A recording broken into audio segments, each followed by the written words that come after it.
Баршаңызға сәлем достар, сіздермен мен Береке, менің каналыма қош келдіңіздер. Мен бүгін сіздерге осындай әдемі көктемдік салаттың рецептісімен бөліскелі отырмын.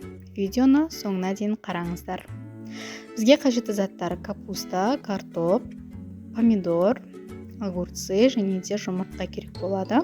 Жұмыртқаны пісіріп алатын боламыз және картоптан картофель пай жасайтын боламыз, яғни картопымызды үккіштен өткізіп, осылай салфетканың үстіне жайғастырып алатын боламыз. Және де оның бетін тағы да салфеткамызбен жауып шығамыз, толықтай кебуі үшін. Сонда біздің картофель пайымыз өте қытырлақ, дәмді болып шығатын болады. Осылай жақсылап кептіріп алатын боламыз.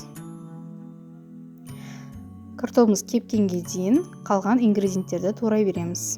Ең алдымен капустамызды осылай ұсақ етіп, соломка тәріздес етіп, турап шығатын боламыз. Мінекей, бізде осындай болып шықты. Ендігі кезекте қиярымызды осылай тағы да соломка ретінде турап алатын боламыз.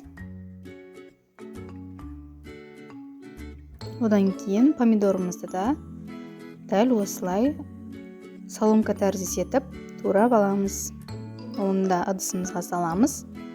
Оның бетіне піскен жұмыртқамызды осылай соломка тәріздес етіп турап саламыз.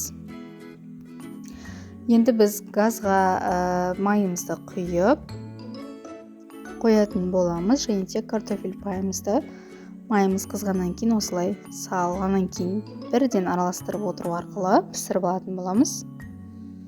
Қатты күйіп кетпеуін қадағалаңыздар. Алтын түстес болса жеткілікті. Мінекей, бізде осындай болып шықты. Біздің картофель пайымыз дайын. Енді оны жаңағы ыдысымызға салатын боламыз.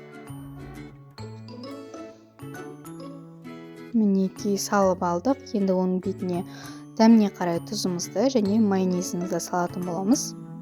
Және де барлығын жақсылап араластыратын боламыз. Қолымыздың немесе қасықтың көмегімен. Өте дәруменге бай салаттардың бірі болып табылады. Осылай үйде бар заттармен ақ жасай салуға болады. Мінекей, біздің салатымыз дайын. Өте түрі де тартымды, әдемі болып шығады. Дәміне мүлдем сөз жоқ. Сіздерге де жасап көруге кеңес беремін. Видеоны соңына дейін қарағандарыңызға рахмет.